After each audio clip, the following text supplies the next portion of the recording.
Bienvenue dans French Baratin avec Cécile, Raphaël et Sybille. Pour ce deuxième mini-épisode, on va s'intéresser aux mots qui sont rentrés dans le dictionnaire Le Petit Robert cette année, en 2026, sachant que le Robert, c'est un dictionnaire qui est vu en général comme plus progressiste que l'autre grand dictionnaire des Français, le Larousse. Donc voilà, les nouveaux mots vont d'abord en général rentrer au Robert, donc c'est pour ça que j'ai choisi celui-là. Alors il y en a plus d'une centaine, donc je vais pas vous faire la liste, mais j'en ai choisi quelques-uns qui montrent les nouveaux usages sociaux en particulier. Et puis il y a aussi parfois des nouveaux mots. Alors ce qu'on va faire comme quiz, Raphaël et Cécile, c'est que il y a 3 mots, et moi je vais vous demander de deviner quel mot est complètement nouveau, quel mot a gagné un sens supplémentaire cette année, récemment, et quel mot a changé de sens. Donc les 3 mots sont cagnoter, dinguerie et hallucination. Donc, cagnoter, dinguerie et hallucination, parmi ces mots, quel mot est nouveau, quel mot a gagné un nouveau sens et quel mot a complètement changé de sens? Alors moi je dirais que dinguerie est nouveau. Ouais. Vous dites que dinguerie est nouveau, d'accord? Ouais. T'as pas l'air d'accord avec nous. Apparemment, mon visage est transparent, mais bon, oublions. Donc non, vous dites que dinguerie c'est nouveau, pas de problème, vous dites ça. Moi je dirais que cagnoter a un nouveau sens et hallucination a changé de sens. Non, ou le contraire. Je sais pas. Parce qu'une hallucination, ça reste une hallucination. Ça reste une hallucination, donc on donc, rajouterait un sens. Ouais, oui, voilà. Voilà. Alors là, vous en avez un qui est bon. Hallucination, on ajoute un sens, ok? Et donc, on a dinguerie et on a cagnoter. Vous m'avez dit que dinguerie, c'était un mot qui était nouveau. Nouveau, mais du coup...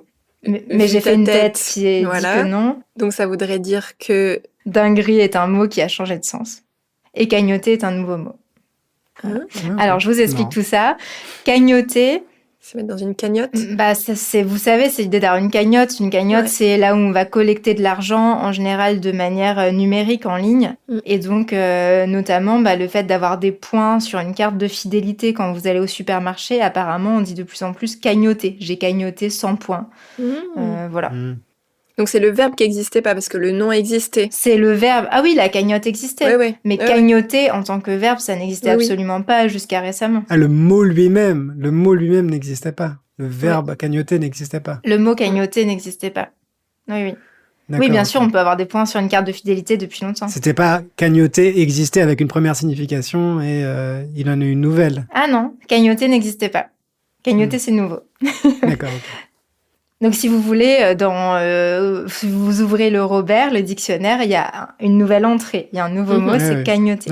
Voilà. Ok. Alors, ensuite, on a dit qu'il y avait un mot qui gagnait un sens et on a identifié que c'était le mot hallucination, puisqu'effectivement, une hallucination, c'est quand on voit quelque chose qui n'existe pas. Par exemple, si on a pris une drogue ou si on est très fatigué, on peut avoir une hallucination. On va donc voir quelque chose qui n'est pas réel. Et il y a un nouveau sens à ce mot hallucination. Ça vous dit quelque chose ou pas en rapport avec une technologie récente? Je pense que vous savez. Ah, avec l'intelligence artificielle? Oui.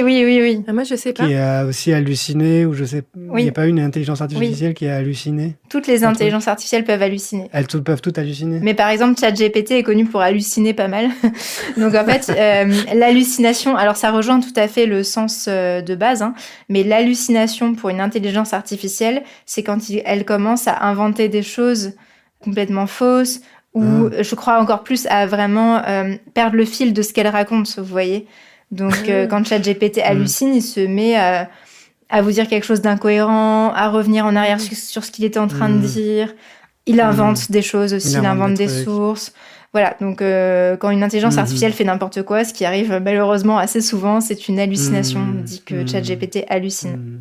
Mais du coup, ça reste très proche du sens initial. C'est juste que du coup, on l'a adapté à une technologie qui n'est pas capable d'halluciner parce que c'est pas un problème mental ou un problème lié à une drogue. Ok.